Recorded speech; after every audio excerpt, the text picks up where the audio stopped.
like a tomate. Okay, Blakberry talk. Yeah, we up, no, we locked in. ATL, we run the game, check the top 10. Braves swinging, Hawks fly, Falcons run it back. Every play, every take, yeah, we speaking facts. City behind me, we never gon' fall off. Talking that smoke, got to play like a call off. Falcons in motion, they running that route. Austin transition, we running them out. Rims in the post, yeah, they swinging for real. If you ain't tapped in, then you miss a field. Blakberry got them tuned in on the daily.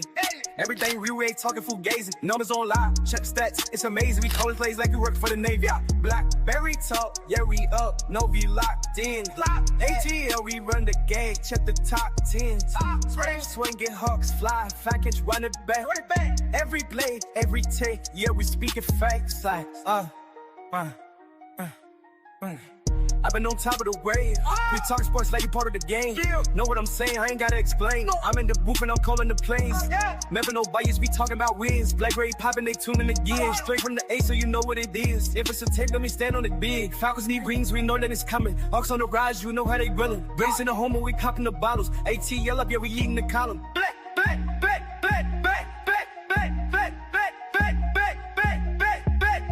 Blakberry talk, yeah, we up, yo, we locked in. ATL, we run the game, check the top 10. Braves swinging, Hawks fly, Falcons running back. Every play, every take, yeah, we speaking facts.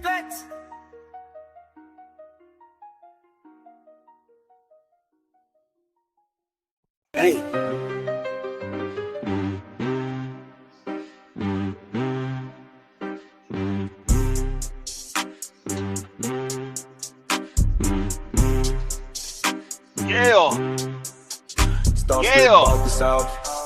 Watch a tone Mercedes Benz lit. This is out the slum. BJ Kings back to back like about 7. Try to run it, but the dog's too strong. Hard bars like a Grady blitz. Every fact straight fire, every line gon' hit. ATL made me this city's my heart. Step up, talk sports, or get torn apart. Home team. What? You say what? Home team.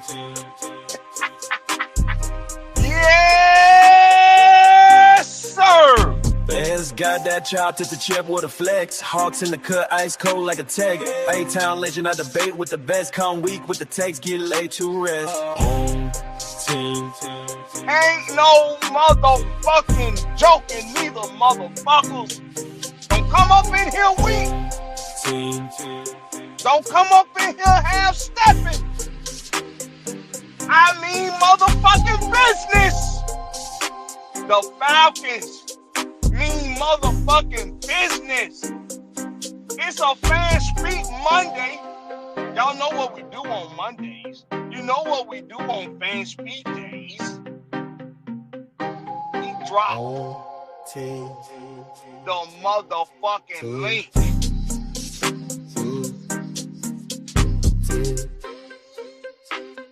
We dropped the motherfucking link on Fan Speak Mondays, nigga! Don't speak about the cell with your tone. Mercedes Benz lit, this the Falcons throne. You gave things back to bad like a boss. Sub bun, try to run it, but the dog's too strong. Hard hitting boss like a Grady blitz. Every fast straight fire, every line gon' hit. ATM made me, this city's my heart. Step up, talk sports, so you're torn apart. Whole team. The Falcons don't play no motherfucking games. The 2025 NFL draft is finally over. And every time something ends, something else begins. And we are in the beginning of the Atlanta Falcons championship era. Shout out to Georgia, Texas, boy. Who always down there in the chat letting y'all motherfuckers know it's a new motherfucking era in motherfucking Atlanta. The Atlanta Falcons. That's including Arthur Blank Jr., Rich McKay, Craig Beatles, Terry Fontenot, the damn secretary, the lunch lady, the damn custodians, the damn lawn supervisor, the damn security supervisor, the damn gardener, the goddamn person that go up and fill up the motherfucking ducks, the motherfuckers that go back in the back and make sure ain't no rats. All the motherfuckers around the Atlanta Falcons, including Raheem Morris, including Jeff Ulbrich, him and his stupid ass boy. All of them, we all are in the beginning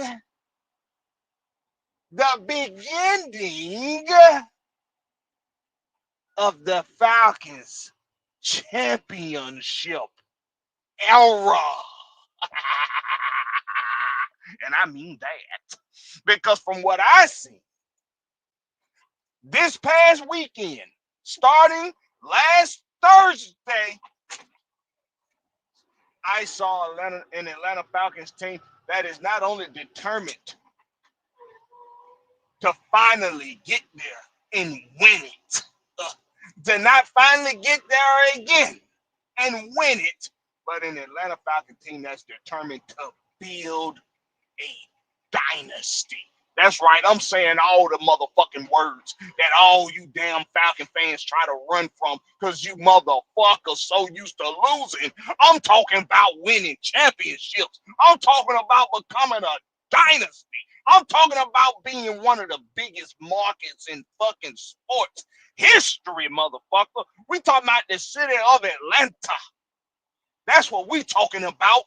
We talking about the great city of Atlanta. Fuck around and give us a motherfucking Super Bowl with that shit. Philadelphia, eat your fucking heart out. The rest of the world don't give a fuck about the forefathers. They only give a fuck about the ATL. Eat your motherfucking heart out. New England, Boston, who gives a fuck about some tea? Don't nobody give a fuck about that shit. They care about the ATL. Fuck around and give us a fucking NFL championship or Super Bowl or Lombardi. Fuck around and give us that shit in Atlanta. You motherfuckers gonna be trying to find the next nearest exit because you're gonna be trying to figure out why in the fuck is everybody so far up Atlanta's ass all of a sudden. Well, it's because we finally, in the words of The Rock, Dwayne Johnson, finally, the Falcons have come back to relevancy.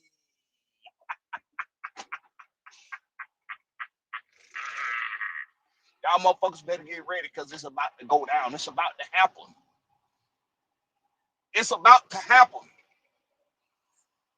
For all of you that want to run from this shit, for all of you that don't want to acknowledge that your franchise is finally doing things, finally making moves that would solidify them as a threat to the rest of this league. Not just a competitor, but a threat to the rest of this league. To the some bitches that want to keep Sean and Raheem Morris. Raheem Morris this weekend said, fuck you, I'ma do me. Now, when we goddamn get to these games, and this motherfucker still making stupid ass choices like not using timeouts when he got timeouts to use, then I will eat my words. But right now, I'm telling you motherfuckers that Raheem Morris is giving you his ass to kiss. And you can kiss all his motherfucking ass with all the goddamn criticism. Because he say that shit what happened in 2024, that shit in 2024. Nigga, we in 2025. And this my second year to give it a whole nother motherfucking try. So you can try as you may to fucking dig my grave for me, but you motherfuckers will not succeed. And I love it. I love it. All these motherfuckers want to get a wrong takes because they seeing all the wrong shit. You're thinking it's a Jeff Ulbrich team. You're thinking it's a Jeff Ulbrich defense. You're thinking Jeff Ulbrich gonna be the motherfucker who get all the goddamn say-so on his defense. You think that's the goddamn case when we done hired 35 goddamn DBs to be on this goddamn and to be in this damn training camp competing for a spot? You must be out your everlasting fucking mind. First thing we did in the offseason was sure up the goddamn core of the secondary. Jesse Bates, AJ Terrell, you brought back your solid number 2 in Mike Hughes. You re-signed D. Alford, who probably went to them folks and say, look, I had a bad couple of games, but y'all know I'm really a dog, and I ain't got no bitch in me, so I want some respect back. Putting it back on the team, coach. So they put them back on the motherfucking team. So what you motherfuckers want to say now? Because we got all these DBs, we got all these safeties, all these corners, all these nickel guys. Well, somebody ain't gonna be here. Well, you motherfucking right. But the right one's gonna be here because diamonds come from pressure. And you got to apply that shit respectfully and directly on them motherfuckers and see who gonna come out to be a diamond. Yes, sir. Bob. I done did what I had to do. I done woke y'all motherfuckers up on a Monday morning. It's time to do what? Drop the motherfucking link. So if you in the chat, I'm about to shout you out. I'm going to shout all y'all some bitches out. Hit the share link. Hit the share button. Hit that share button right now. Share this on Facebook. Share this on Instagram, X, because it's time for the fans to speak on it. How they feel about the NFL draft this past weekend. How do you feel that the Falcons did? Do you want to give them? Do you want to give them a grade? Do you want to give them a rank? Do you want to talk some bullshit about who they picked? Do you want to talk that cash money shit about who they went and picked? You're going to get your chance because I'm about to drop the link. Who we got in the building, man? Who we got in the building before I drop this link? Boy, I'm so ready to drop this link. I'm so ready to drop this motherfucking link on y'all motherfucking head. Ooh, I want to drop this link because I'm so curious to see what a motherfucker got to say. First motherfucker get out of pocket, too. I swear for God. First one of y'all motherfuckers get out of pocket about this draft. I swear. If anybody got anything negative to say about this motherfucking draft, I swear for God, I'm going to go straight ballistic on your motherfucking ass. I better not hear shit. I'm going to tell y'all this straight up right now before I read out these names. I'm going to tell you straight up right now. It's some names that I do not want to hear on this damn line. Because we got way too much shit to talk about with these Falcons than be talking about these motherfuckers. And that's Lamar Jackson. That's Justin Fields. That's it. Do not bring them motherfuckers' name up on this motherfucking line. Because I will kick your ass the fuck out this goddamn live. I swear to God I'll do it. I will do it. I will kick. I might give you one warning. I might warn your motherfucking ass one time. Don't do it again. But if I hear Lamar Jackson and if I hear Justin Fields, I'm going to kick you the fuck up out this motherfucker. I swear to God, I'm going to do it. We got way, and unless you talking about Lamar Jackson, the damn defensive back that play for the Falcons. If you talking about him, that's different. But don't goddamn fuck with me today. Do not fuck with me. I will kick you the fuck up out of here. I don't want to talk about them motherfuckers no more. I'm tired of hearing about the same motherfucking shit every time I turn on motherfucking content for the Falcons. I don't want to talk about Michael Vick. I don't want to talk about Matt Ryan. I don't want to talk about none of them motherfuckers, but I sure motherfucker don't want to hear about no goddamn Lamar Jackson. And I sure motherfucker don't want to hear about no goddamn Justin Fields. So I'm just letting y'all motherfuckers know that straight up right now. Don't fucking do it, because you'll be the fuck up out of here. I'm telling you that shit right now. Who we got in the building? We got Larry in the house. What's up with you, Larry? He say, it's just Larry. And that is all. And that is all. We got Doo in the building. That's Dre Woods, by the way. He say Blakberry turning the team up this month. You goddamn straight. And y'all better be turned up with me too. Y'all better be turned up with me too. We got Big Low Country in the building. He say, man, it's too early to be this lit. You goddamn straight.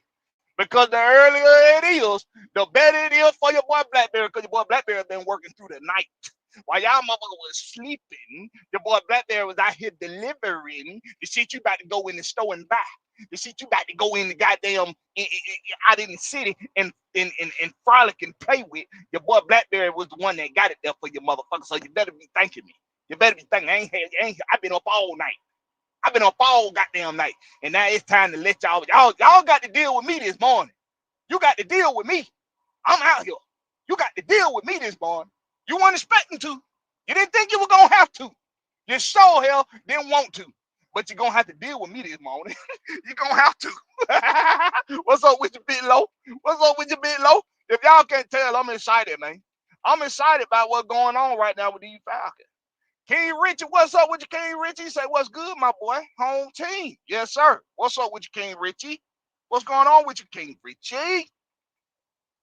He said, I done got in some of that moonshine. D. Sloan in the house. What's up with you, D. Sloan? He say, home team. What's up, home team? Let them know. Yes, sir. We about to let them know. We about to let them know, D. Sloan. We about to do it together. We about to do it together. We finna let the world know together.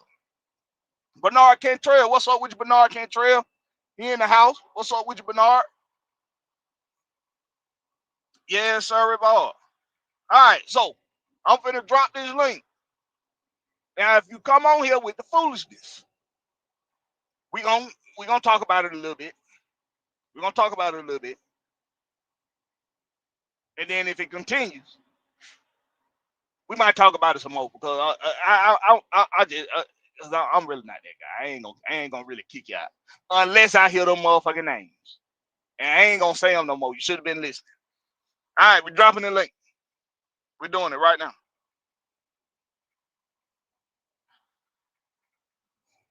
The link is dropped. It's in the chat. Go on, smash that motherfucker one good time. Go on, smash that goddamn link.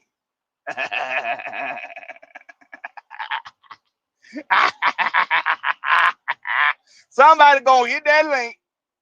We gonna talk about this shit. It's Fan Speak Monday, man. I'm excited about these birds and what they done put together in this draft. Oh my goodness. Never before have I done so much extensive film on players. Never before has your boy Blakberry done so much extensive homework. And to see our Falcons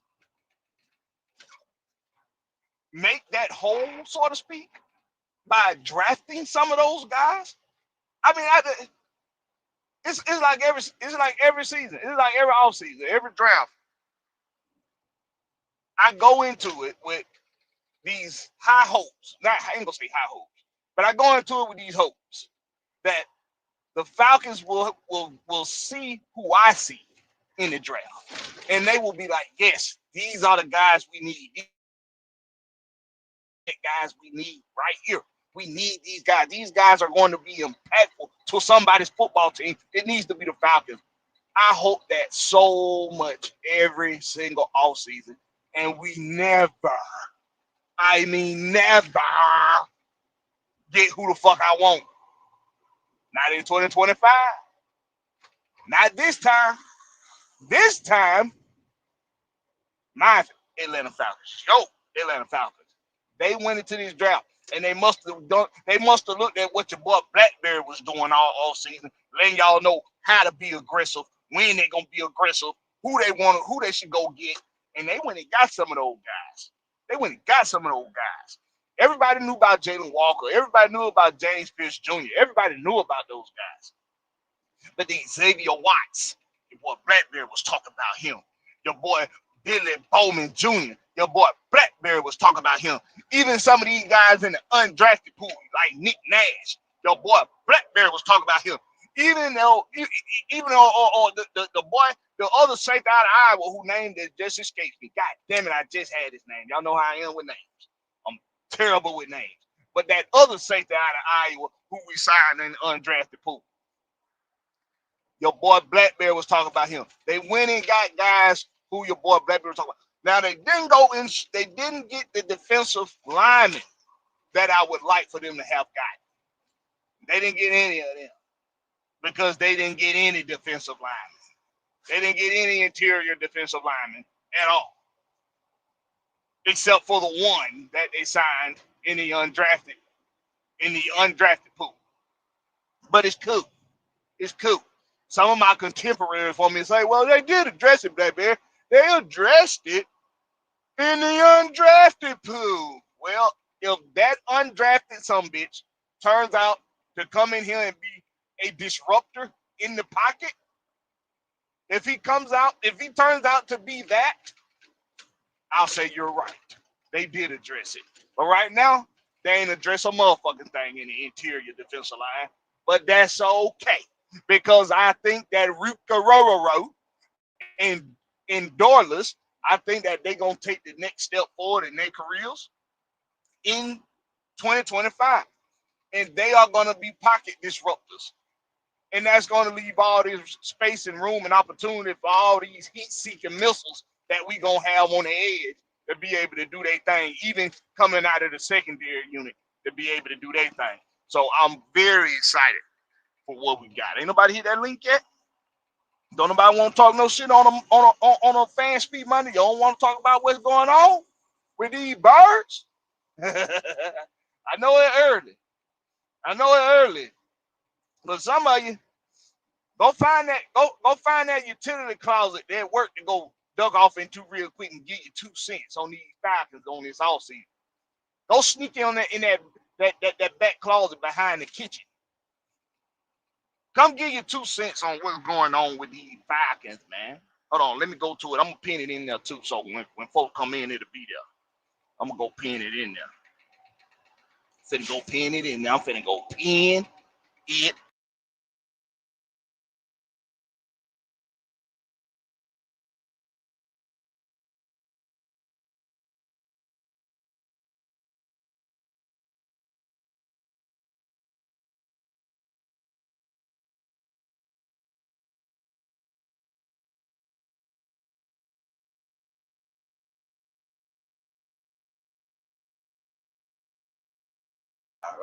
All right, good deal. All right. What Larry say? Larry say, I see the defense coming, man, being real pressure rate. You see the defense coming, yeah. Yeah. We had a good pressure rate. We had a good pressure rate as a team anyway. We just went closing the deal off the edge. Of course, like I've been saying ever since during last season, what we could use more of was that pressure in the middle. That pocket, that collapsing the pocket pressure. That are pushing the pocket pressure, I mean. That's the kind of pressure that we was missing. Because the edges, they can collapse the pocket all day. But if he got somewhere to step up in that pocket, that quarterback, then it's kind of like all your efforts are for naught. If you giving that quarterback somewhere he can step up into. What we got? Larry say, who's 6'4"? Who's 6'4"? Oh, what's his name?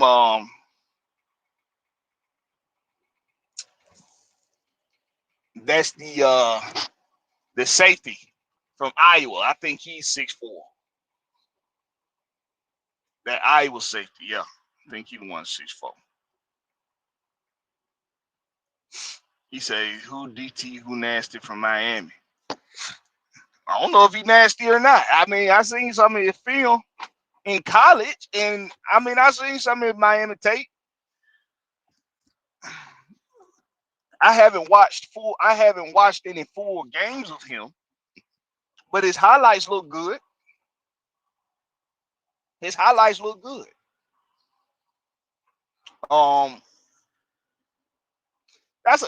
that's a real interesting thing right there. I'm glad I just thought of this. This is what I'm gonna do. This is what I'm gonna start doing. Hold on, let me make sure this is right. Let me make sure this is good.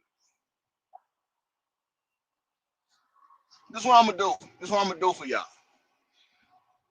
The the the game tapes, the games that I actually watched of some of the people on my list for the draft. I'm gonna put that in my community tab. I'm gonna put that in my community tab. I'm gonna make that my new my next project for my fans while I'm up and coming again in the YouTube world. I'm gonna put in my community tab the specific games that I went and watched of the guys that I covered in my draft, but I'm gonna do it for maybe for a couple players, for a few players that didn't come to the Falcons, who didn't get drafted by the Falcons, and I'm gonna do it for the guys that I covered for that did come to the Falcons, like Billy Bowman, Nick Nash, Xavier Watts, the safety for Iowa, and James Pierce Jr. and Jalen Walker. I'll put that in the community tab, so keep a lookout for that. Nobody want to come talk that shit, man. It's Fan Speak Monday. I tell you what, I could do enough talk for all y'all motherfuckers. I tell you what, I surely can. This is the thing. This is the skinny when it comes to being aware of where the Falcons are trying to go, the direction that they want to go in. Now, it was very interesting to me the week of the draft last week, at the start of the week, when Terry Fontenot got up bright and early on a Monday morning. It might have been Monday or no, actually it was Tuesday. He got up early Tuesday morning, and he had a press conference. And he basically, without telling you in direct fashion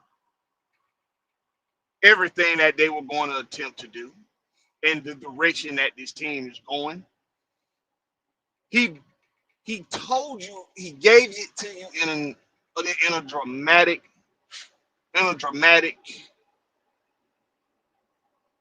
but comical take. That's how he gave it. It was dramatic. It was comical. That's how he gave it to you. He gave it to you for you to be able to determine, for you to be able to read between the lines and determine exactly where this team is trying to go. When I heard him say that, and I know this is what caught most people's ear, but it was a telling thing when he said he's 75% aggressive, and a 75% aggressive GM. That was telling. But right before that, how they got to that was when he said he keeps track on draft nights. He keeps track of other GM's tendencies to be aggressive with trading in the draft. Who looks for trades? Who looks to trade? Who looks to get a deal done in the draft? He keeps track of that, so that he knows who buttons he can go push. Who can he go see if he can trigger interest in, so that he can make a deal. He is very aggressive when it comes down to getting deals done to better help this team succeed. So keep that in mind when we're thinking about identity, right? Keep that in mind when we're thinking about identity. It's only a handful of GMs in the league that are recognized for being a part of that team's identity and somewhat that team. The hell, his brakes is all fucked up, but you better go get them brakes looked at, buddy.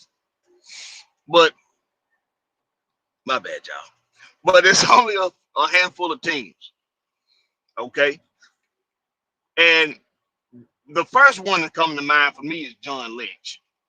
And the 49ers have always been that team that you knew the linebacker group was going to be tough and you knew the safeties were going to be tough. They was going to be real good in run defense. Hold on real quick. It's a siren. I'm going to mute y'all.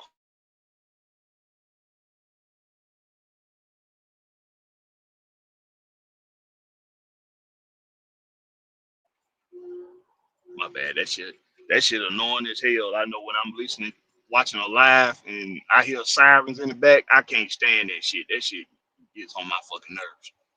But that's the first GM come to mind is John Lynch. His safeties are gonna be tough, his linebackers are gonna be tough. That every single year. That's what he gonna have. Tough safeties, tough linebackers. So the way he moves, as a GM is that of a tough GM. So Terry Fontenot being aggressive, going for splash moves, making deals that a lot of people wouldn't think was possible to make, getting more out of teams than what you would expect, winning more deals, being more on the upside of deals than on the downside of deals, so to speak. Just an aggressive GM, always going for the gusto. Give me the most out of every single move. That is a Terry Fontenot way. I'm going to try to get the best out of every last possible deal that come across my mind and my desk. That's aggressive. That's aggressive. We want aggressive players. We want an aggressive defense. We want a defense that's going to attack the ball. We want a defense that's going to turn the ball over. That's what Raheem Morris wants. That's what Terry Fontenot wants. And that's what they went and got. They had pieces here already. Jesse Davis, the ball hawker. Justice Simmons was a ball hawker. Claude Phillips III, supposed to be a ball hawker.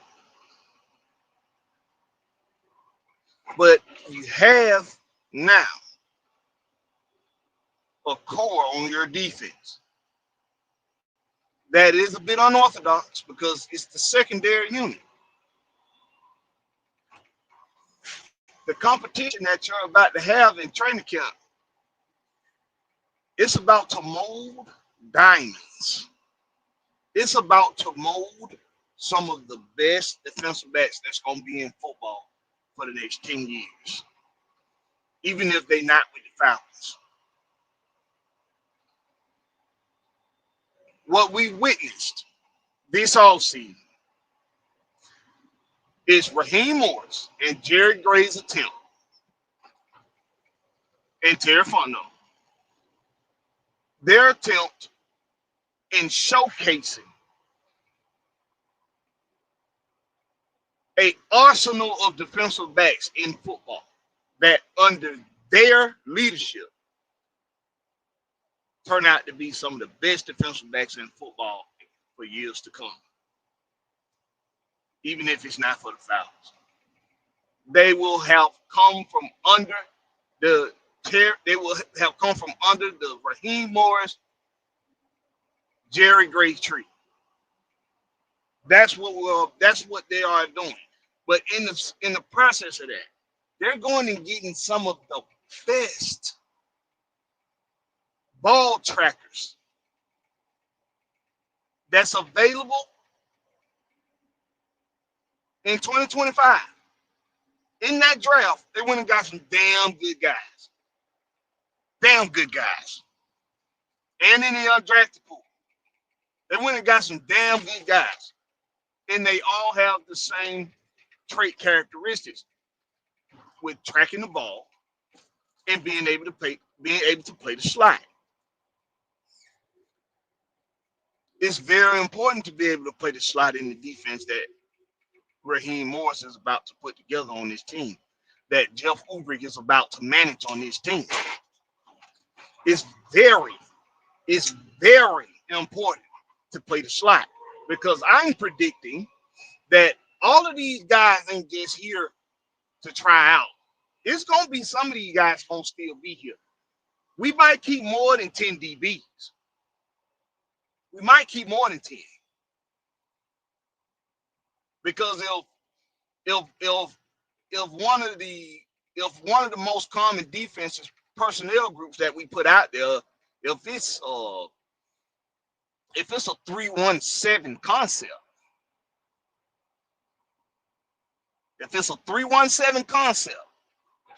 not saying that's going to be our base defense, because that can't be your base defense. At least not traditionally, it can't be. But if we're talking about a 3-1-7 concept, then we're talking about 3 down linemen, we're talking about 1 middle linebacker, and we're talking about 7 DBs. 2 corners, 2 safeties, 2 slots, and a roamer. That's what we're talking about. So if you get that to be one of your most common personnel groups, but they can also stop the run with it, they can also stop the run with that personnel group, because all of these DBs that they went and got this offseason are good at being at helping in the run defense at the line of scrimmage. All of them can come up in the box. All of them in the box. All of these guys are play in the box guys, which means that they're good at run defense. They're tacklers. They were sure tacklers on the college level, but now at this level, we have to make sure that they're still sure tacklers at this level. But what we've seen on college tape, they're sure tacklers. That's what we went and got for the second group. That's why we got so many guys to compete to be on this team in the secondary group, because it's really going to take a real nice number of DBs for this defense to be successful. There's going to be a lot of rotating pieces. I believe we're going to see a lot of 3-1-7 sets. I believe we're going to see that. But it's still going to be strong sets. It's still going to be a big nickel it's still going to be a big nickel train of thought, big nickel concept. I can't wait, man. I can't wait. The link is pinned in the chat. It's Fan Speak Monday. It's not Blakberry Speak Monday. It's Fan Speak Monday. Y'all motherfuckers tap that link. Hit that link and come talk to your cat. Come talk to shit, man. Don't be scared. Don't be nervous. Don't be nervous. Do you like what the Falcons did this past weekend? Do you like what they did in this draft? Are you so excited? Are you so excited that you still don't even know if it's real or not? Are you dreaming? Did this really happen? Did they really go draft a University of Georgia Bulldog as their first overall pick? Did they really do that? Did Jalen Walker really fall to the Falcons? I see y'all pouring in now. Y'all pouring in now. Come talk your shit. Who we got in here? We ain't gonna waste no more time. Ken Richie. What's up, my boy? Big homie. Boy, I was hoping Big you didn't get. homie. What's Boy, up I was with you, hoping boy? you ain't. I was hoping you didn't get off before I got home, cause boy, it was a lot I wanted to say because you touched on a few things. But nah, remember that last time we had Fan Speak Monday and we were talking about scheme, right? Yes, sir. Looking at, cause see what a lot of people don't see is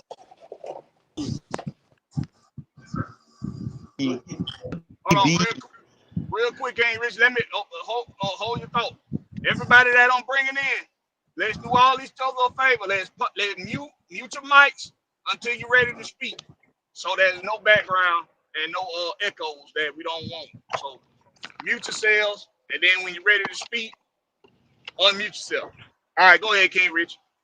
Because what me and you've been discussing is what no one else sees. First of all, as much as I wanted DT, I really had to sit down and think about it. They double dipped on that last year. So it was Right. almost no possible way that they wanted to go get that. They probably didn't even have them on their draft board for real. I think they had one, but when he was gone, we drafted another safety. Mm. But Yeah, I think they was gonna get Deion Walker. that's what I think too. Yeah. But then when the Bills jumped up like 2 spots before them, it's like we can't give up no more leverage for Right. next year. But this defensive scheme is gonna be DB led. But also, when you look at what all pieces we picked up far as edge and safety, then we got 2 DTs last year. You can almost run whatever scheme you want from a 3-4, because that's why they had Laquel London pick up weight so they can get a true nose tackle. And Mm-hmm. if you look at it from that standpoint, this man done went up to 335 pounds.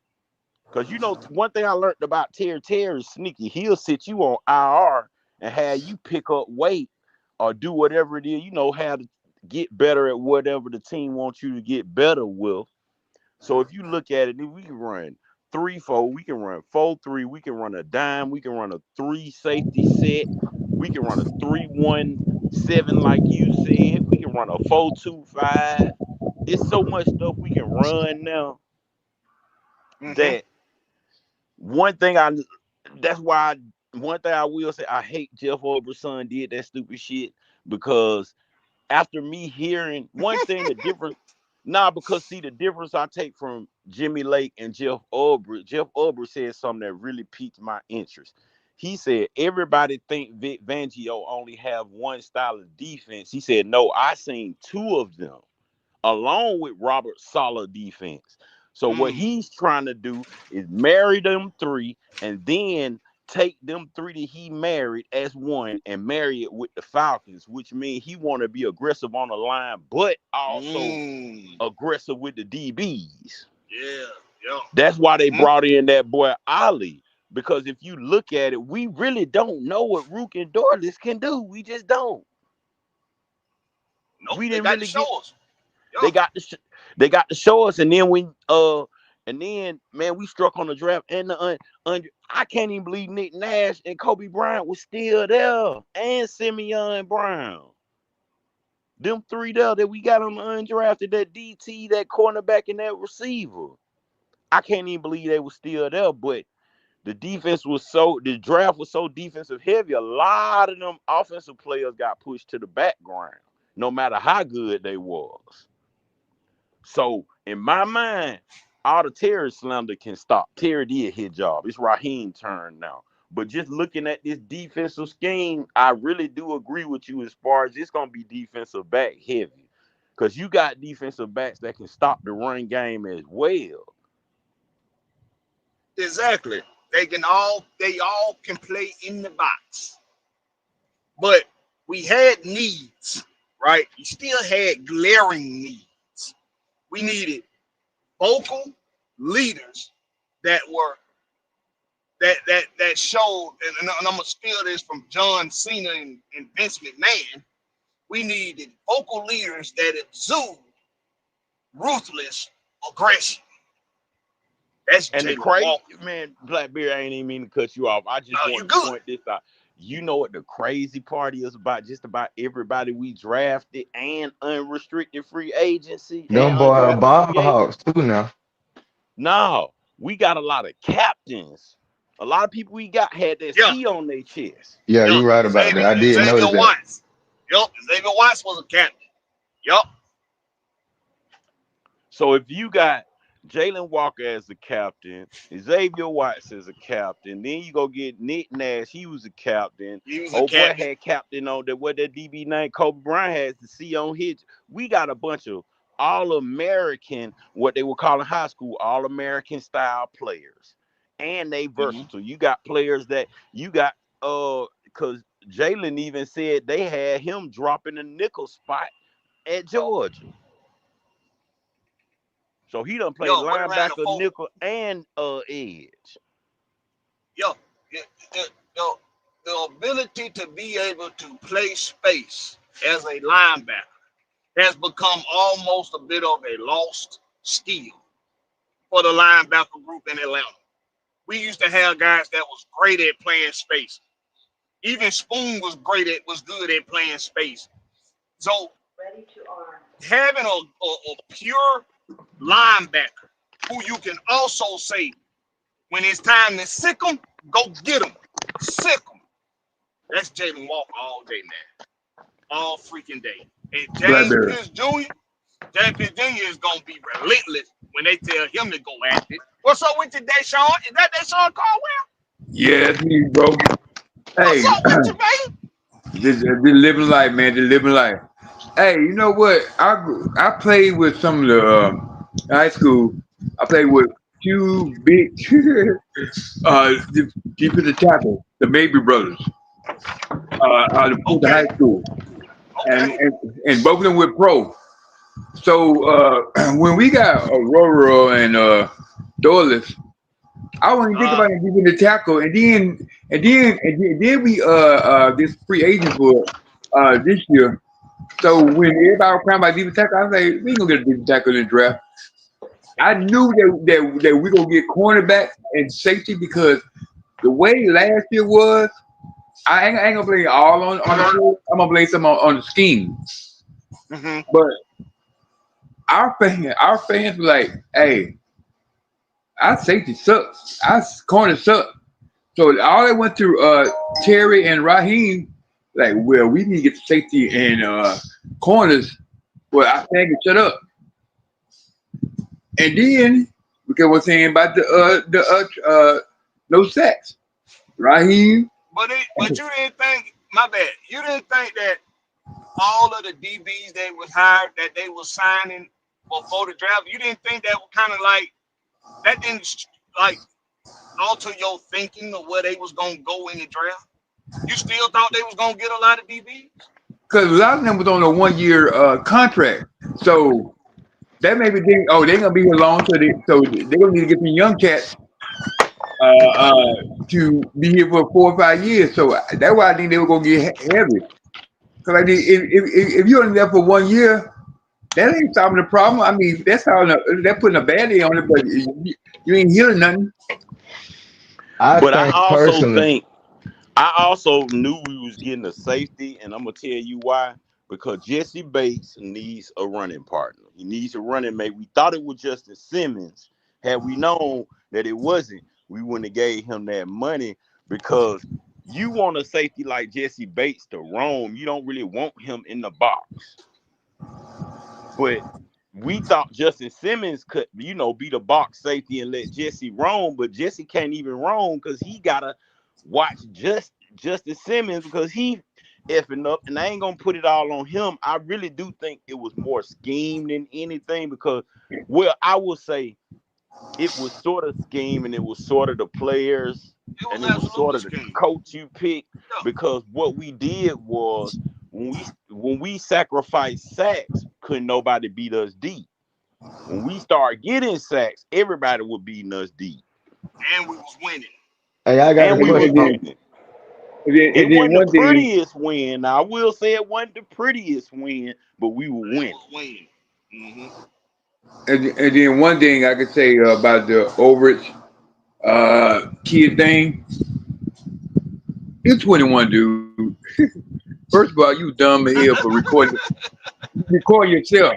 Now, I was a kid that did prank. I used to do the phone prank, but they ain't know who I was. You on camera. And then look, when they called secure, and the boy was talking on the phone with her, talking about he Loomis. Oh, Why do you turn to 14, jump up, down, and run out the room? Dude, we saw your face already.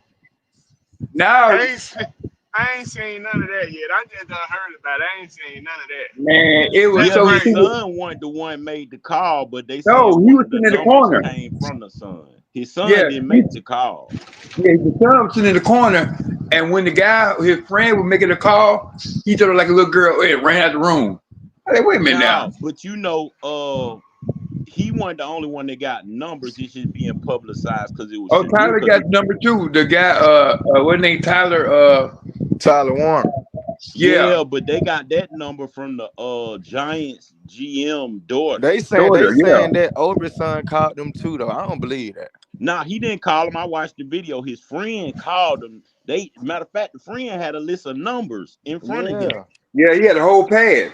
So it wasn't just Jeff Ulbricht's son. It was also the GM of the Giants' daughter. It was one of the owners of the other team daughter. Like it was a couple of kids. Cause you know it happened every year. It's just now they put everything on. These kids put everything online, so they getting caught. They just So want some followers. So they say, Now, we're going to pay. now, how old his son is? I thought his son was like 21. 21. he He's is. They 21. go. All of them go to Ole Miss. Yeah, they go to Ole Miss. Yeah, see now this is my thing with all this right here. First of all, I think it's hilarious. I just want to say that first of all. I think it's funny as hell because it kind of give these damn owners in the NFL something to think about now when we're talking about how exclusive you want to be and how exclusive are you really. Because if your children can get a hold to some shit, if coaches' children and GM's children if they And can the get a hold owner. to this kind of information, and the owner, if they can get a hold to this kind of information, you ain't being exclusive about a goddamn thing, and you're purposely letting some information get out. That's why you ain't gonna every time something get out about somebody funneling a masseuse, every time something get out about somebody being inappropriate with a staff member, y'all letting that shit get out. You don't want it to be in-house. You want it to get exposed because it's another way for you not to have to pay somebody some Now you make motherfucking a money. lot of sense, Blackberry. I was thinking about that too. Like, it's no way you just letting this fly out, and then when it fly out, we act like we ain't never knew this been going on. Right, No, but exactly. you know what I think a lot of this was TV ratings, regardless of how people look at it. Because think about it. When the last time you actually watched the second, third, fourth, and fifth round of the draft, besides looking at it on your Twitter or your phone? Man, we were I just didn't talking about it even at work I that didn't morning. even be live. I didn't even go on no podcast for all goddamn 3 days. But think I about only it. They went on there held for the first day and the second. Shadur out to the field. Part of me thinks Shadur knew this. Yeah, I did Prime knew it too because the way he was acting when they put the camera on him. His son said, "What did he say? What did he say?" And Shadur said, "I don't know. How you gonna know you on the phone?" and But then he said, it's just like one thing that I do understand about business is even though this ain't the style business that I run, it's more of a ratings and viewership style business. It's almost like retail to a certain extent. entertainment. If you can't get people to buy, no one. They said this is the most watched second, third, fourth, and fifth round that they've ever had. That let me know right then. Boom, viewership. You shouldn't have told me that. Everybody not stupid. You know what I'm saying? I see the bullshit in the game. It was about viewership. I think that all this was planned at this point. But look, I'm gonna break that down right quick. How you know the fucking had nothing to do with this for real? Cause look, check this out. Arthur got missing. Who came up to answer the phone when Arthur got missing? Josh. His son. Right. And then he got a phone call. We know nothing about that till Sunday. But it had something to do with their story. All they'll bring attention to Atlanta. So look, check it out. Atlanta need the viewership. I see what Yeah. you're saying. So look, all through the internet, they were saying Atlanta had the best draft. Draft. Yeah. Uh, the commentators like, oh, Atlanta really, really cooked like this. But Arthur said, I need a little bit more juice. So, son, go out there and answer the phone. I'm gonna go in the back.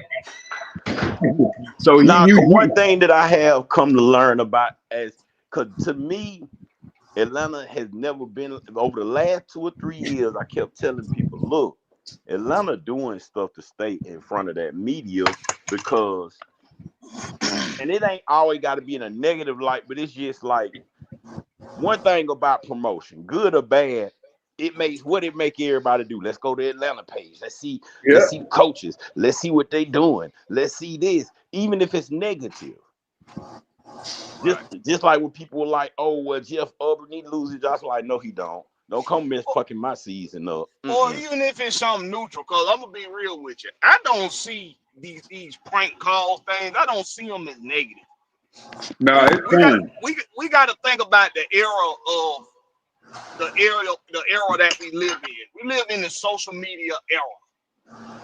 These little motherfuckers, they ain't got no respect for no platform at all. They will get they do it to political figures all the damn time. Walmart. They Go just in want to go Walmart. viral. That's it. That's it. They go around public places and they do stupid shit, not giving a fuck who they offend, not giving a fuck who they embarrass. They don't give a fuck. A lot of them got rich parents, most of them, because that's why they got all that time on their hand in the first goddamn place. That's why they go do the shit that they do. They don't give a fuck if it costs their mommy and daddy money. They The just want to dumbest thing. go viral. That's all they want. The dumbest thing is the cinnamon challenge. When they did that cinnamon challenge, I knew this. I knew these people were losing their damn minds. When they were eating cinnamon, they were Yeah, eating cinnamon, yeah, just just, crazy shit, bro. yeah, just to get views. I like, oh my god. And I don't deem it as negative because truthfully, it happens every year. It's just now we got social media. It's been So the happening. fool took a picture of himself. Yeah, for ratings. He He thought he was videoed gonna it. go viral. He went viral. Hey, I got a question for y'all, man. Cause I keep seeing everybody say this that Terry did a lot of drafting out of desperation. Hey, real quick No. before y'all answer that, Larry. Before y'all answer that, Larry. Hey, if you're in the chat, I can't read the chat like that. So if you want your shit to be heard, you want your opinion to be voiced and heard, hit that link. It's pinned in the chat. Hit the link. Come speak. It's Fan Speak Monday. I am not interested in doing all the goddamn talking today because I'm turned the fuck up. I won't hear what y'all got to say today. I won't hear what everybody got to say. But go ahead, Larry. Ask it again. What you said? I've been hearing that everybody saying Terry drafted out of desperation by doubling up on edge and DBs. No. Man, let me tell It you was meant to something. be. Man, fuck them picks. Straight up. And I ain't gonna lie, them Blakberry, you've been saying that from day one though. From the beginning. Man, let me tell you something. I went and researched the other night, right? Guess who fuck up they picks damn near every year? That's how they had so many this year. Philly. Browns? Oh, Philly. No, Philly. That's how Philly got so many picks from fucking up their first picks, but they win so much, nobody cares. LA wins so much. Remember when LA did all that first, they traded their first, second, and they third. But they win it. But guess what they went and did? Won the Super Bowl. Guess who killed? Nobody. Not a goddamn person. Not a motherfucking soul give a flying fuck about them picks. Because imagine who if got the we dumbest make it. pick this Oh, year? go ahead. My bad. I was just gonna say, imagine if we make it to at least the second rounds of the playoffs. You really gonna give a fuck about them picks? Let's just keep it real. And who had the dumbest picks this year? Again. The Saints. Yep. Oh boy, they fan base, man. When I tell y'all they fan base so hot, man, I'm petty. I'm real petty when it comes to being a Falcon fan. So I go in they podcast. I like, let me just see what they saying. Boy, them folk ready to throw themselves over the cruise boat. Hey, if they win more than what's going on with you, Jay Holly? Hey, if they win, if them motherfuckers win more than 4 games, I'd be surprised. I'd be totally shocked that they win more than 4 games. They so goddamn ass. I hope they ass too. I hope they so goddamn ass they put paper bags on their head again. Cause one thing they gonna have to do is, cause I'm gonna be honest, quite frank, Shador making the head. I feel if he really grind, he can be the head of the Cleveland Browns. So if that man become the head of the Cleveland Browns, y'all gonna have to see him. Every team that passed, we didn't need a quarterback, so we in the clear. You see what I'm saying? But all y'all team that passed up on that man, y'all gonna have to go back and see that man. Especially New Orleans. Because they said he was supposed to went to the Steelers, but they said Tomlin got cold feet. I just got one question, fella. Do y'all really think Shador was supposed to go first round? Be honest. No. I believe so. Hell yeah. I'm gonna be honest. Compared to the I said second quarterbacks that round. I seen get drafted, I heard somebody say that without Travis Hunter and Dion, he didn't look good.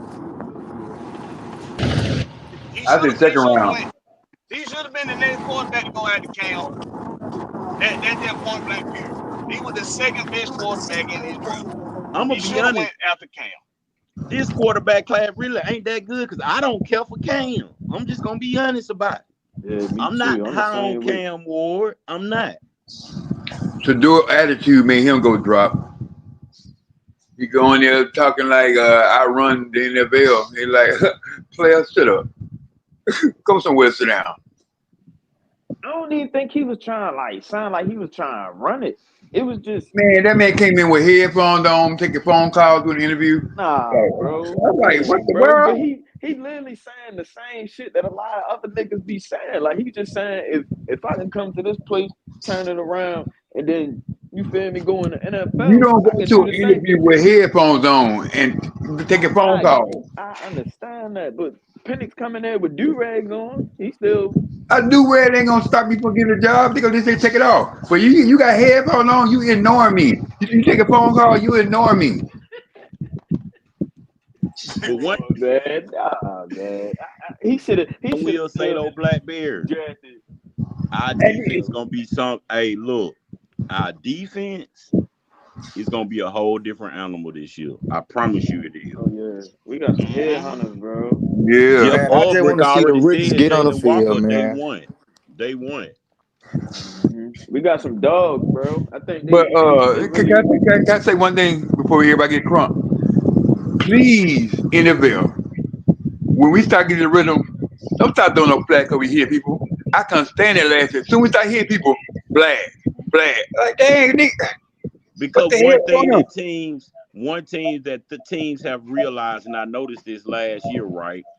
Teams realize they can't handle us when we go up tempo on offense and defense. Oh Lord, they can't do it. That's why our offensive the Washington line game. The Washington game. Yeah, once we turn up and we go up tempo, well, our line is pushing forward. That's why we in the shotgun so much. And people don't understand why we in the shotgun and pistol so much. Is because it allows our offensive line to move forward and not backwards. Even bro, when we're gonna be running so many screens next year, like good screens. Like I can't wait for that shit, bro. Like, and Zach gonna bring out the whole playbook this year. This shit gonna be nasty, bro. I ain't gonna lie, we finna do niggas dirty. Oh, they said Zach added to the playbook too in the offseason. He been adding plays to the playbook. There's gonna be some options. It's gonna be like a B. John Penix option, bro. Let me ask y'all this question right here. Let me ask y'all this question right here. Do the exact same personnel group come back on offense? Do you see the entire personnel group outside of the offensive line that's already not there, like Drew Dalman? Outside of Drew Dalman, do you think everybody come back? Everybody said one person. No, McGuire gone after this year, or might be gone this year because they got the 7th round right tackle. I think Ray gonna be gone. Especially if Nick Nash step up, because Nick Nash is like having Drake London in the slot. It really is. Shit, I'm trying to be honest. Might do something, bro. Casey might do something. What about the big boy? The wide receiver that got their first catch last year. From Penix. Blair. Yeah, he might stick around. Come on, It's like the man. guy here to give people a chance. Let these young folks get out there and do something. Then we complain. I can't complain about somebody I ain't seen. You gotta do the same thing with the defense. Let Aurora and Dora and what Abby Shure's son name? What that boy on the end? He got hurt last year. Hello? Trice. Who? Who? Root, you talking Oh, about Trice. come Root? out. Hey. Yeah. Oh, Put them all in the game and let us see who they are. Don't be holding them for ransom. Yeah, Raheem yeah. ain't playing his starters. You not. That's one thing I want fans to understand. You will not see. Preseason. Yeah, they ain't coming in preseason. Now he's not playing rookies. Yeah, them niggas ain't playing preseason. You will not see Penix this preseason. Hey, can I ask Go- y'all a question real quick? Ask y'all a quick question. Go ahead. So I'm from Texas. I don't pay Georgia no attention like that. I wasn't expecting to get Jalen Walker, so I ain't look at Buddy. So can y'all like inform me on dude? You're a beast.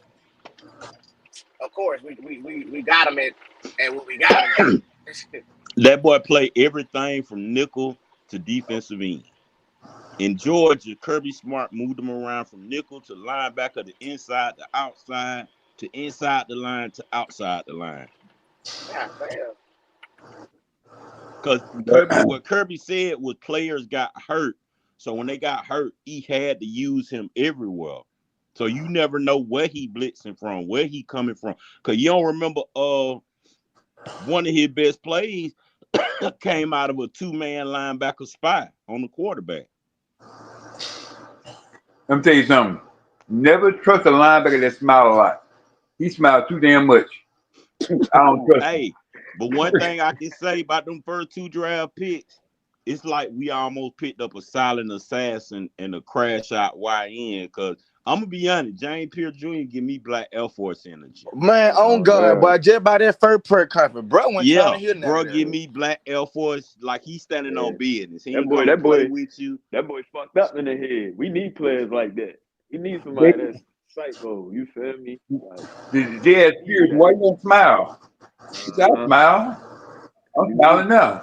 you need that on defense. You gotta have Hey, that. you notice all his interviews were short too. They weren't finna Yeah. let him do too much talking. We like, yo, we know you.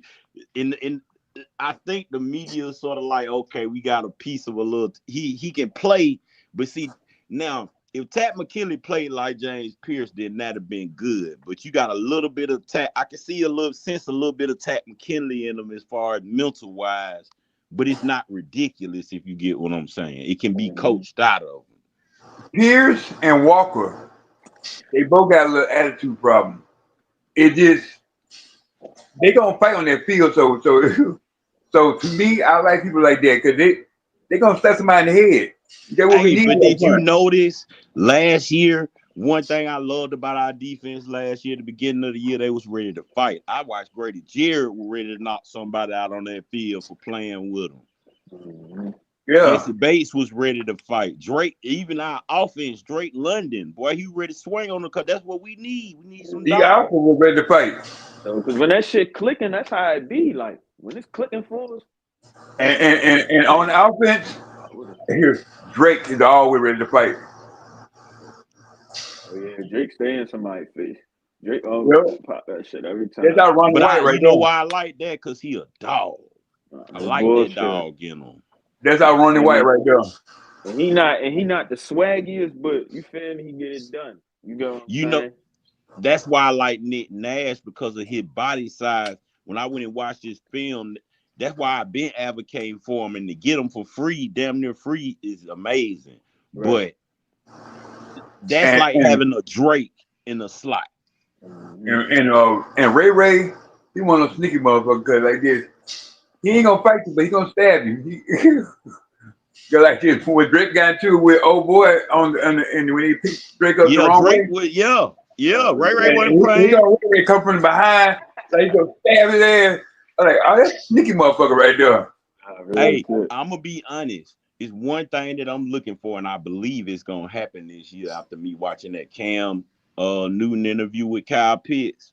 They Mhm. finna bring the dog out there, boy, this year. Oh yeah. Cause he And he got got dog in him.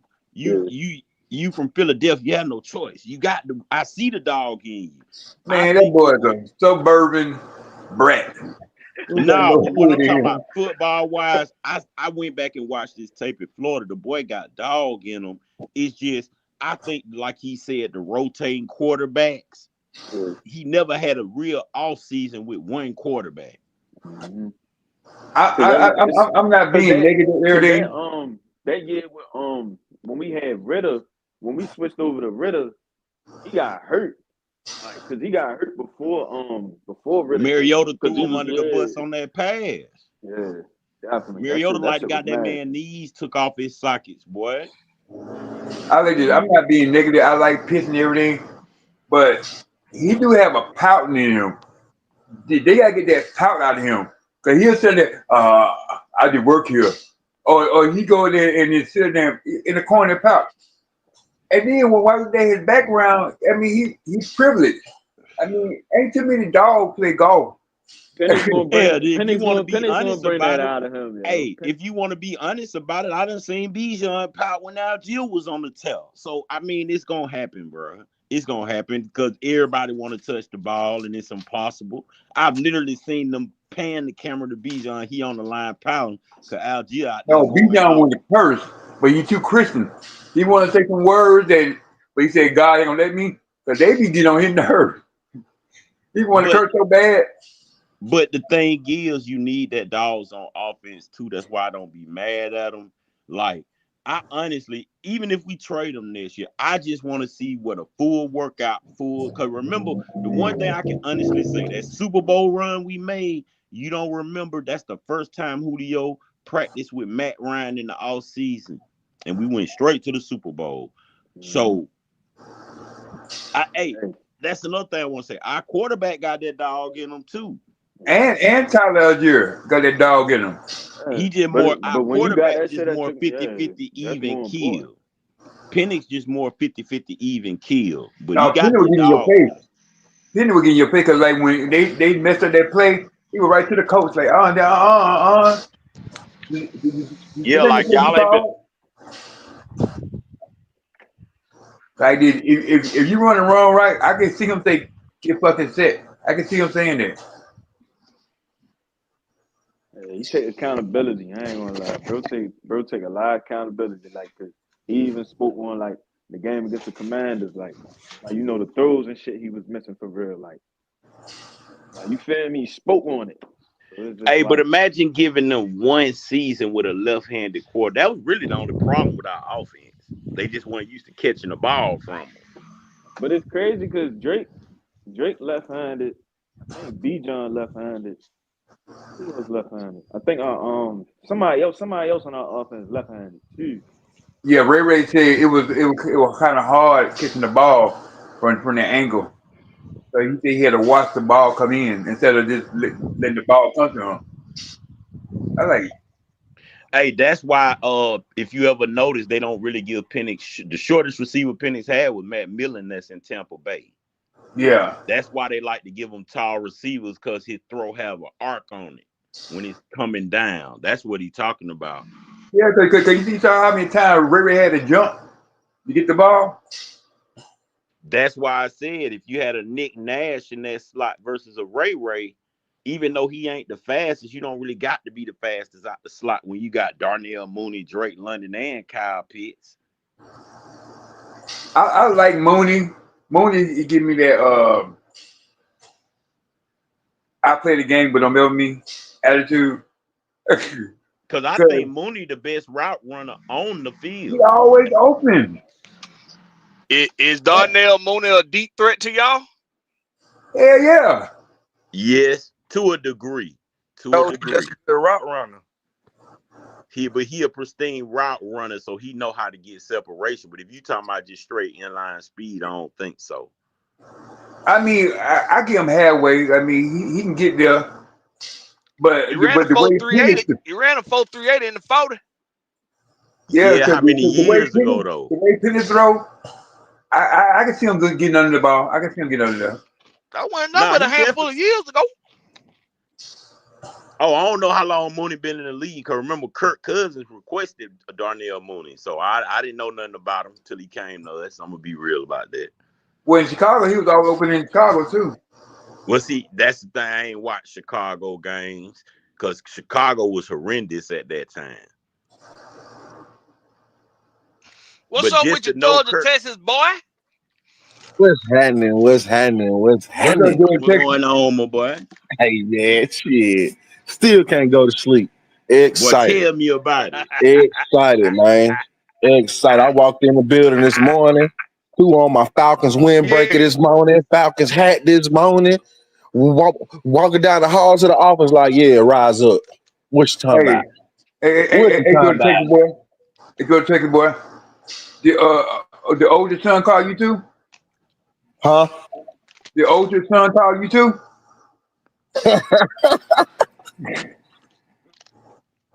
Man, I'm gonna be honest. It feel different. Because I be putting on my Falcon sweater when I go out now. You know, it's 100 degrees. I still put that Falcon hoodie on. It's a whole different respect behind that logo now. Oh, and we getting new jersey. I mean, new uniform this year.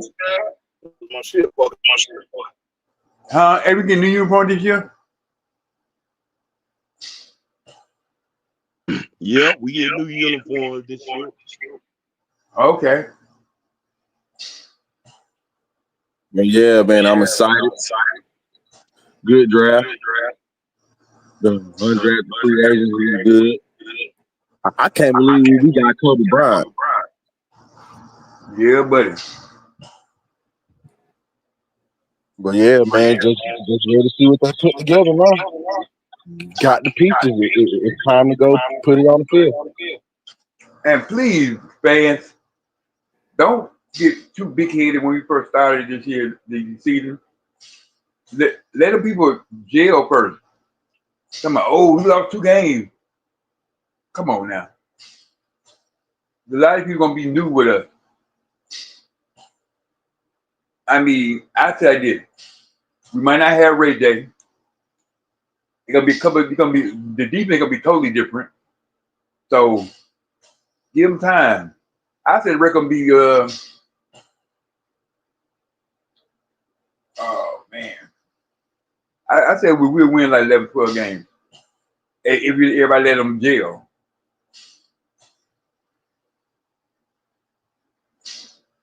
Hello?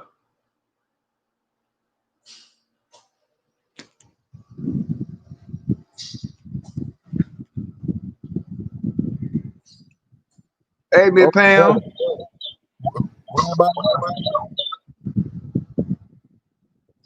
Yeah, Miss Pam. Matt Ryan is gonna mentor Penix.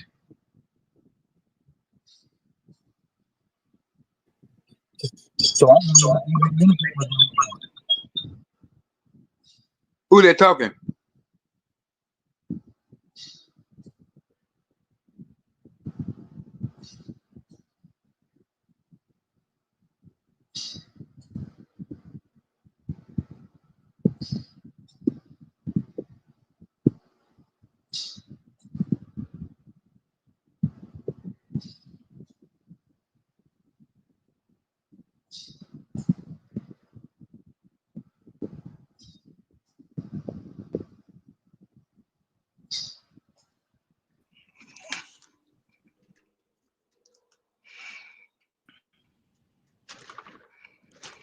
Oh damn, I wasn't even in the chat. I was over here talking. Man, the My defense bad, finna, man. but the Goddamn defense. stream fucking up. What's up, Oh though? yeah, StreamYard. You know what it is. Yeah, you know Nah, how but it is. I was just saying, man, when you look at it, first of all, I am not mad at Matt Ryan mentoring Penix. Why wouldn't you want a winning quarterback to mentor your young pup? And another thing, yeah, the defense finna be nasty, man. Can you see the dime look? Like, prime example, I gave him this. I said, what, just thinking, just for me, thinking about Leonard Floyd, Rook, Dorless, or Rook and Zach Harrison, And then you put James Pierce on the other side, and you got Jalen Walker as your middle linebacker with Troy and Ellis on the sides. Just thinking about just that little group right there. We ain't even get to the secondary yet. You talking about a 4-3, then you can switch to the 3-4. It's like, man, it's so much you can do with the way we drafted, man. It's finna be crazy. I promise you, this scheme ain't gonna look nothing like Jimmy Fulton's Crazy, scheme. crazy. Like, hey, I gotta give it to him. These last two drafts, we finna have possibly 7 new starters on defense. Yep. And just about everybody we pick, even Ooh, if that boy said 7 new starters. Oh my gosh. 7. yeah, because let me tell you something. I had to go do research on that. One thing about it, I'm not mad at the offensive lineman pick because as long as you get them from somewhere like Iowa, Wisconsin, Oklahoma, somewhere like that where them big country fed boys at, I don't care. Nebraska. Yeah, but when I went and seen this man had 393 snaps and only allowed 1 sack, go on throw him in nothing now. Go on throw him in nothing now. That's how I feel about it. 393 snaps with 1 sack allowed through his whole collegiate career. He played left and right tackle for 4 years. Like, come on, throw him in there now. You say throw him in there right now. Nah, because one thing I've noticed, Blackberry, is the reason why I did wish we'd have just got Penix from the start is because one thing I've noticed, all of these players that played in college for at least 4 years plus, like Penix and Jaden Daniels and a lot of these defensive players, they be ready to start. They're going to have their rookie moments, of course. So, I can't take that away from them. But they're ready to start day one because they played a certain length of football. That's why I wasn't high on Caleb Williams like everybody else. The man only played quarterback 1 season. Matter of fact, Nick Nash played more quarterback, and he a wide receiver now. He played more quarterback in college than Caleb Williams. That's why they use him a lot. He played better than I expected him to. Yeah, he last did. year. He did. God damn, your call out for no reason, buddy. Yeah, he definitely did. He played a lot. He played a lot better than I expected him to. I was, I was kind of hard on him because I was like, man, this dude, he more flashing and glamour than he is, sustenance. Like I But don't see it. But what's crazy, he played better than Blackberry? I thought he did. He told teams where he wasn't gonna go play and they ain't have a problem with it. Come on, no. That's how I know it was. That's how I know it was. That's how you know it's that last name. You know it's that name on That the back of last that jersey. name. That's how you know it. They really just hated daddy. That's really what it is. Let me tell you something I won't have an issue with from a player. If he talk like that and he show arrogance, if when I meet with him, he come also from a place of respect. If he know how to say yes sir, no sir. If he know how to look you in the eye when he talking. If he know not to be funneling with his hands and playing with stuff around him while he talking to you. Like if he got your full attention, he got your full attention. You got his full attention. And he respectful behind everything that he say. I don't care if he arrogant. Because what that tell me, that it ain't really arrogance. It's confidence. Especially at the quarterback position. You want a confident quarterback. Because I'm going to be honest, Arthur Smith killed Ridder's career. Ridder really ain't that bad. He ain't the greatest neither, but he was. I watched the man through college. He was all right. But I think throwing him out, that's why I respected the Kirk Cousins and Michael Penix, because I feel like if you'd have sat Ridder behind a Matt Ryan, he'd have been a whole lot better. That's just how I feel about it. I agree with you. Because Anyway. I forgot how much of a rocket arm that man had when we played the Raiders and almost lost. And I was like, boy, when he threw that ball, I said, I forgot that boy can launch that ball.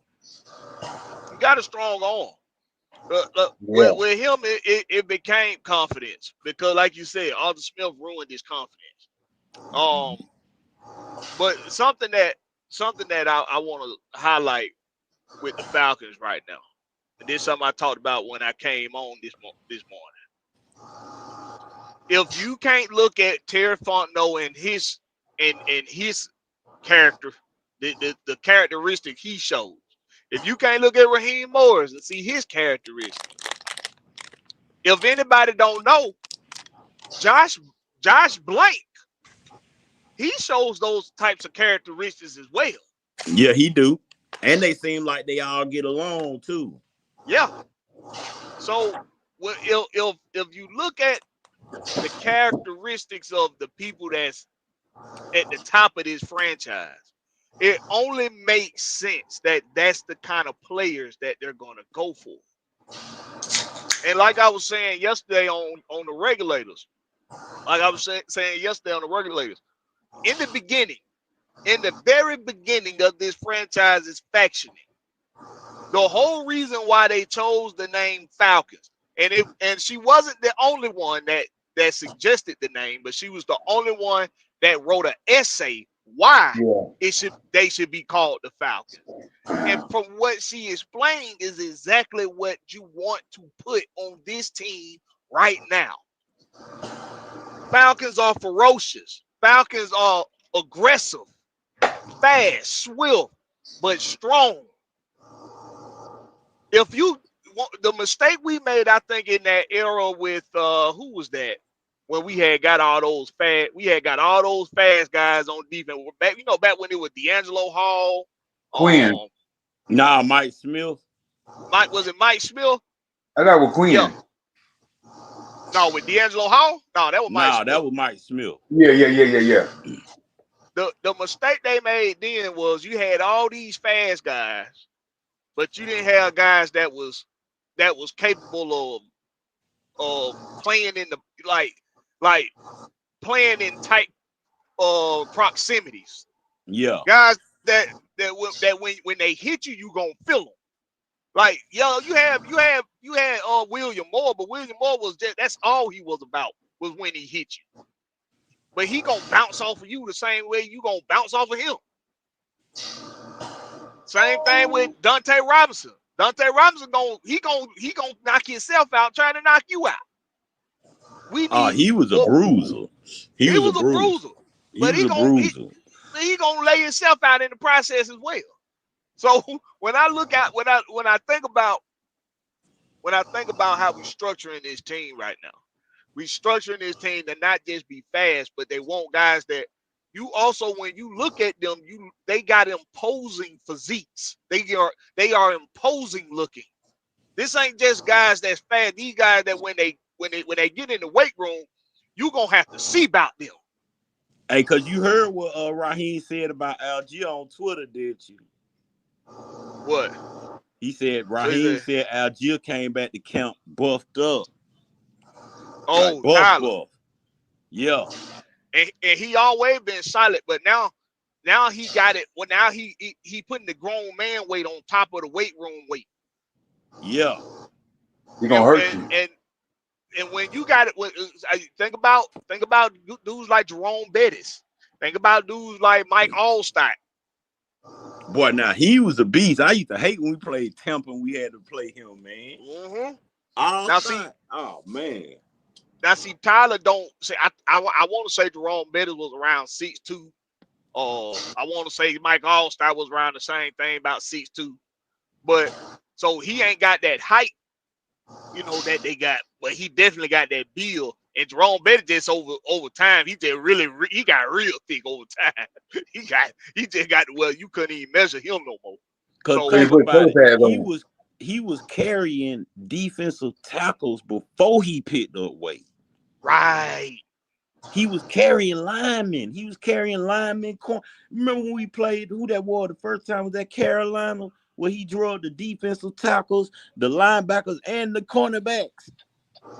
Yeah. Do you remember the game what Algier did last year? When he carried that whole defense up the field for 10 yards. Remember he got over on Vitaville? Oh, yeah. He ran over Vitaville. Before he picked up weight. Ain't this his last year with us though? Yeah, Probably. Oh my probably. God. Nah, but I'm gonna tell you Oh, I'm gonna tell you what may be Tyler Algier saving grace, and I realized it on draft night because I said it to myself, and I haven't even mentioned this to nobody. I watched, regardless of what people think, they think teams don't be watching the Falcons, but they really do, and I'm gonna tell you why. Because every time somebody picked up a running back, they picking up 2 and 3. They want that 1-2 punch like we got with Bijan and Algier. It ain't even with Saquon Barkley. He had to do everything. They didn't have a 1-2 punch. It was just Saquon. What other team got a 1-2 punch like us besides Detroit? I don't know. A lot of teams be, while we complaining about teams, we should mimic teams. Teams are actually, why you think they be so quick to come get our, man, let Tyler Algier get on that chopping block and watch out. Look how fast they came and got Grady Jarrett and Drew Dawson. some Cowboy fans would love to have his ass. I ain't lying. 45 minutes to get Grady Jarrett. 45, literally. That they already had that shit in the works, bro. That deal was already printed out, and all they needed was signatures. Now that's all what they I'm needed, saying. The Falcons people, now whether they produce on other teams or not is different, but they do watch us, and that's what I've noticed. Like a lot of people who picking up running backs, I'm like, oh, you picking up 2 or 3 running backs? Okay, I see what you doing. Everybody want that thunder and lightning punch. Because think about this, the only reason I be mad at our offensive coordinator sometimes. Because if I'm an offensive coordinator, right? Me and Blakberry talk about this a lot. If I'm an offensive coordinator, there's no way I'm not finna run Algier out there first. I love Bijan to death, but it's not why you think. It ain't because I don't love Bijan. It's because I'm thinking if we pound you for the first 2 quarters, weighing your ass down. then the third and fourth quarter, you think they really gonna be able to catch a Bijan? Because they gonna be adjusted to Algier. No. Once they defense adjust to Algier, then we hit you with Bijan. Then some games They I gonna be might trying run to catch that Bijan damn out there breath, let first. alone catch Bijan. Yeah, and then some games They I gonna be might trying to catch that damn breath.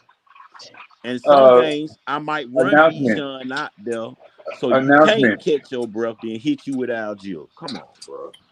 I have You an got an announcement. announcement? You got an Yeah, announcement, Deshaun? it's a non-football announcement, but it's a Georgia announcement. Outcast will be inducted to the Rock and Roll Hall of Fame this year. Oh shit, Oh that's yeah. legit? That for real? Yep. Yep. That's what's Oh, up, I'm man. glad you said Georgia announcement. I got another announcement to make too. That what's up. That what's up. Shout out to Outkast, man. Shout out to the greatest rap group in the history of rap. Yep. Shout out to you, man. Shout out to you, man. Yeah, I got one announcement too. We was in the chat on draft day. I think that was like the 3rd or 4th round when I was sitting in there with y'all Blackberry. And you told Coach 13 Georgia players were gonna get signed. Guess how many got signed? 15. 13. You Cause don't remember say. when y'all counted, we was at like number 8. Yeah, we got 8. I remember Blackberry said that. Yeah, and Coach was like, I don't think all 13 gonna get signed. Boy, all 13 got signed. Every single last one of them. Every Coach last one of them.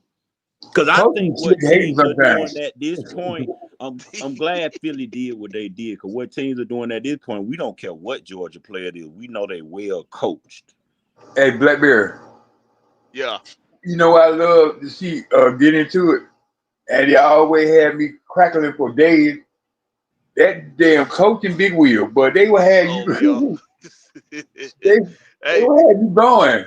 Cause both of them be Will wrong, but they proving it Will right. will never, Big Will never move off of a tape. Whatever if he make a tape, he gonna stand on. He don't Stand care on it. how Yeah. wrong he is. He don't care how much evidence you put against it.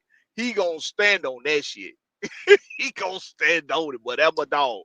That my What dog, boy. I mean, what the him and you got into it that day, and Will was trying to prove you wrong, but the more he talked, the more wrong he sound. He does it all the time. He does it all the time. I do But got one question for you, Blackberry. with that, So with everybody that we drafted, uh-huh. as far as the defense go, as much as I love some of these players that we already got, who do you because I got one in mind, but who do you honestly see getting pushed off the roster? If they truly, well, I say this. If they truly go by play and not seniority like they did last year, because last year they went by seniority.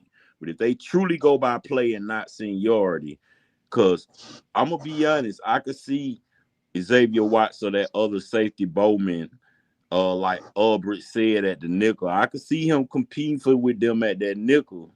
I really can. I can see D'Alford and Clark Phillips may getting pushed down that list. So who you see being pushed down that list? I can see Kevin King. He's gonna be at the bottom of the list. Unfortunately, I think Clark Phillips is gonna find himself at the bottom of the list, and that's really because when I look at the, you know what? No, I can't say that because Clark Phillips he's very capable of playing in the box. He's very capable of playing at the line of scrimmage, just like the rest of them. He's just he don't got the build that the other ones got, but he knows how to make. He's a good tackler. I'm gonna say this. That's what I'm gonna say. Outside of the defensive back, I'm not gonna say on the defensive back group because I think that the competition for that just gonna be so thick. We just somebody gonna blossom in this training camp. D'Amico Halams, I will say, he probably his time in Atlanta is probably over with. Unfortunately, I think just because this regime didn't draft him, and his unfortunate injury, not giving him the time to be able to showcase that he can be a pivotal part of the defense. They gon' probably just part ways with him. Same thing with D'Angelo Malone. I think D'Angelo Malone, the opportunities that he got last year, where he did give you some production, might be enough to use him as a bargaining piece to try to see if you could recover some draft stock for next year or for the next couple of years. So D'Angelo Malone, Halams, and Kevin King. Them the guys I'm going to right now say they for sure out of here on defense. They for sure gone. I got a question. In my opinion. Okay. I got a question real quick. Y'all think Nick Nash might battle Casey Washington to be on the 63? Yep. Yep. Ooh, I'm ready for that fight. To be truthfully honest, he may have to battle Ray Hodge, all of them. Truthfully. Hodge not going nowhere. No, I know he ain't. I'm just saying as far as the battle goes. If anything, I think we at least keep him on special teams just to hide him in the roster. You know, we like to hide folks. I see Ray leaving, and you know what? Man, Mike would love that. You can't stand Ray. Ray McLeod. Yeah. Listen, man. When somebody gets open, you give them the ball. That shit right there irritate my goddamn nuts. I don't give a goddamn about like all the you can make fun of him, he tripped over himself a couple times coming out to the field. Yeah, he did. And he did have some drop balls, but he's not the prototypical wide receiver either. So when you got a guy that's capable of getting open, you give him the damn ball. Now, the argument that Kyle Pitts didn't get the damn ball when he was open, you should have gave the open guy the ball, but then say you throwing it to Ray McLeod too much. To me, that's some contradicting shit. You can't contradict it. You can't be contradicting like that. If he's getting open, throw him the damn ball. What we saw what happened with Kyle Pitts was he lost trust in his quarterback. But Ray That's made what some happened with Kyle. amazing catches. I Now mean, I'm you gonna be can't Penix honest to help though. us win the Penix, game. you know what? Penix said it though. Remember when they showed that clip? Remember when they showed that clip and they asked Penix what he seeing from the sideline? He said, "All I see is guys running open." It was just saying. Huh? You don't remember when they interviewed Penix and they asked him what do he be seeing from the sidelines? And Penix said, "All I see is guys running open, wide Oh yeah, open." yeah, I remember that. Even Pitt say a lot of times y'all see me open don't mean it's they don't throw to me because it might not be my time to catch the ball. Because the plan might be on the other side of the field. I could be open, but it not meant for me to catch the ball. So so while y'all fans are mad and see me open, it's not meant for me to get the ball. I Yeah, think man, Penix finna that's some change a goof lot. ass shit. That's some goof ass shit, man. The shit, and, and you know, and I know I'm gonna call it. I'm gonna tell it like it is, man. That's some goofy fucking shit. To sit up there, make fun of that dude name and shit because he get the ball too much. He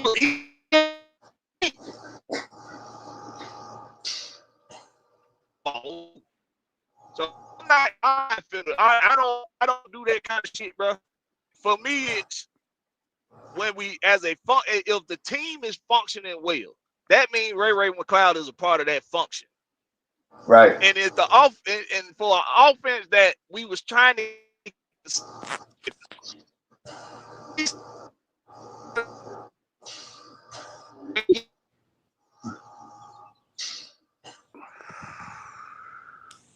I noticed the Tide of Washington game. like my audio got fucked up.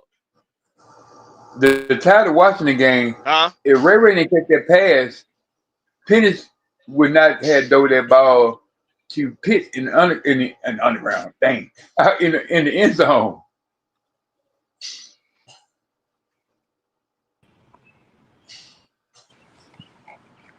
Yeah, Man, I just can't wait to see this team StreamYard doing next some year. weird shit today, boy. Yeah. StreamYard on some bullshit today. What's up with you, Anthony White? What's up, fellas? How y'all doing today, man? What's What's happening, up? What's up? homie? Long Man, time no hear. yeah, bro. You know me up here at the VA, man, busting out this work, bro. You know how I go.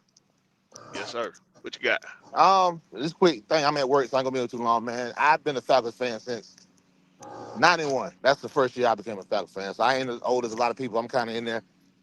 In my opinion, it's the best draft I've seen since then.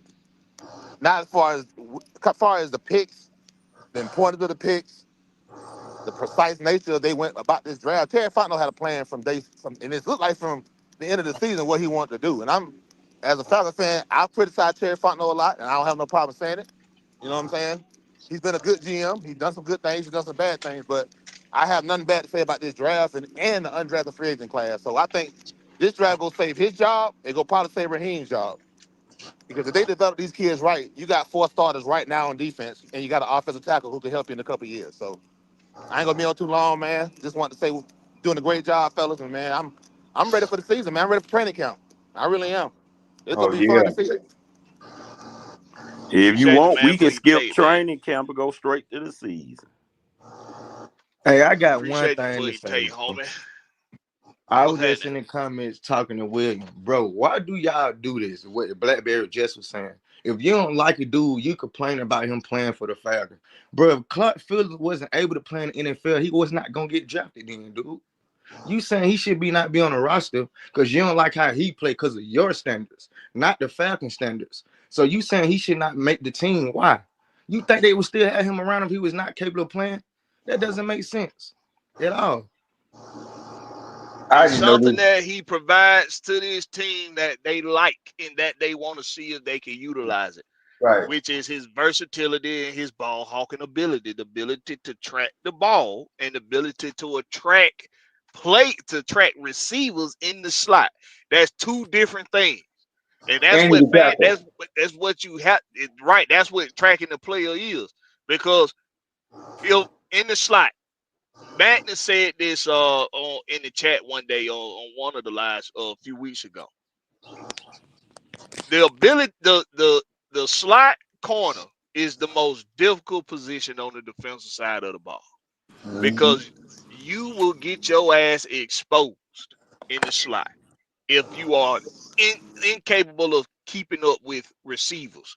You got to be able to run with them on drags. You got to be able to run with them on digs. You got to be able to determine whether or not they finna make a move on you or not. Because in the slot, it's gonna happen a lot faster than it's gonna happen on the outside. So your ability to track the receiver and the ball has to play hand in hand in the slot. Clark Phillips is good at playing the slot, y'all. He And been the he been effort. and the offer. Clark Phillips playing the outside. I know he played that in Utah. But when you go watch his tape, watch his game tapes, he made his best plays when he was playing inside and he was tracking the ball. That's when he made his best plays. So you got to keep that in mind when you're looking at this defense and what they want these DBs to be able to do.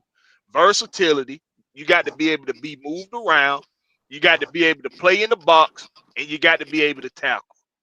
That's what So, Carl Phillips is capable of doing. Hey, and the so, boy was a boy is a ball hawk. Now I ain't gonna take nothing away from him. I And mean, he a every ball corner hog, get yeah. burnt. Clark Field's a decent player, man. I like him, man. He ain't a bad player. That's all I'm saying, dog. The man can play, bro.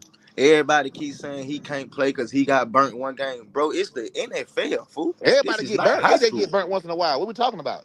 Everybody No, the get burnt once dude in a while. Williams saying that Clark Fields got burnt and got benched. Bro, that's one play, one game. Out of all the other games he done played and made plays for us on defense. I just don't get the fans sometimes because they make a bad play. Oh, he don't need to be on the Falcons team. No, Bro, but if you it's coaching. remember, but you see, this how I know that it was the scheme and not the player, right? They brought everybody Because back. now I'm gonna tell you how I know it was the scheme. Because if you think about it, Ryan Nielsen had D. Alford and Clark Phillips playing out their mind back there Oh Shout yeah. out the to my year girl before. Christy Lewis. Shout out Christy Lewis. What's going Chrissy. on, Chris? One of the lady birds of Atlanta Falcon Nation. Shout out to Miss Christy Lewis. Y'all check them out tomorrow night on the Lady Birds of AFN. William Amigun came in the building. I think he want to say his piece. Uh, Larry. oh, I'm Let's here, go. man. We here talking, I man. like I'm here. that. What's going on, man? What No, up with I, you? I get I get what y'all saying. It was the scheme, but what I'm saying is that's why corners position is very important. You have to cover tight ends. You have to cover sometimes running backs out the backfield, and you have to support the run game too. So there's a lot coming in Facts. the slot position. So you have to be able to have a full two speed, to be catching them the explosive plays and eliminating them and get inside the end zone.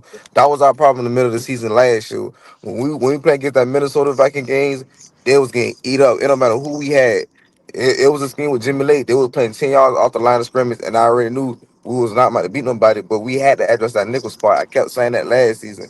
We ain't had nobody could shoot or hold these big wide receivers. Now we got Tampa just drafted a dude from Ohio State. So we need that big body present. And I feel like Bowman Jr. gonna win that spot. That's my honest opinion. Dude played Yeah, 4 years in Bowman. college. Yeah, that dude a dog. He's That nickel. consistent and you know what I mean. The only thing he work on is tackling. He missed a lot of tackles. That's why he got drafted like in the fourth But Clark round. Phillips can come up and make a tackle, though. They Yeah, I I think get they that, decent. They both decent in tackling. All of them decent but in tackling. Not great, but but decent. but Clark Phillips the third, he struggles in coverage though. I'm not gonna lie. He struggles. Like in zone, he's not. I feel like Cartfield third is a man to man coverage. Sometimes when Yeah. you on 3rd and 12 situation, you could put him on man to man, but in playing in zone like cover 4, cover 6, he's not good at playing zone. He get lost in space. That's what Diafra. Don't get me wrong, Diafra was kind of good, but sometimes Diafra was late when wide receivers was like almost like that Saints game. He got burnt a couple times, but I know he kept having like pass deflation. But you gotta have an eyeballs safety. You gotta be able to look at all times. So I feel like Bowman Jr. is the best fit on the scheme. And I and And I you ain't got to think too, they got beat by a lot of double moves too. They did. yeah. They Yeah. did. There's gonna be a lot of defensive backs in that room, in my opinion. You're gonna be real nervous or something. But we don't Yeah, get I'm I glad they don't think making if you did everybody Alfred, the compete only for a ones that position. guarantee the job is AJ gonna be here definitely just at base Mike Hughes and possibly one of the corners. Like These young boys coming to play, man. I don't even think Mike Hughes might keep his position if these young boys come in and ball yeah, out. absolutely. He Nah, might because be. you heard what They say Kobe Bryant said, right? Man, Kobe Kobe Bryant Bryant coming, bro. said, Kobe Bryant on his Instagram, because I started following him, right? He put in his story, ain't no way 26 corners better than me. He said, I appreciate you, Falcons. Because that let me know he Oh ready to yeah. prove himself. Kobe Bryant, Billy Bowman, they coming for somebody's job, man. You know what I'm saying? yeah, Like the Raheem Bowman them showed everybody that they're not playing about this defense. Veterans Bowen included. they compared Bowen to Poole. Drafted. It's a the Yep. Bowen remind them of Brian Poole. Yes, he does. Yeah, He he's six does. three. That why I was telling y'all, man, we were missing that big body presence and that nickel spot. You got to be physical and big, and you got to hit too. So like what I you got to like what I Yeah, like Them I but is, said when I was remember being them said, we got dumbasses. Them dumbasses which, on locked in sports. Talking about some Billy Bowman. He could be stronger. He could get a little stronger. I'm like, what? What this Yeah, dude right I here don't will need to knock listen your to them no fucking more, yeah block bro. off down there in that damn I slot. What is Yeah, you I don't listen talking to the about? sports. I don't listen to the sports analysis, and when I scroll on safety spot, don't get me wrong. I understand Jordan Fuller got experience, but healthy is the key. Healthy is availability. So with that being said, I feel like Xavier Watts gonna beat Jordan Fuller out of the position if he learn that playbook.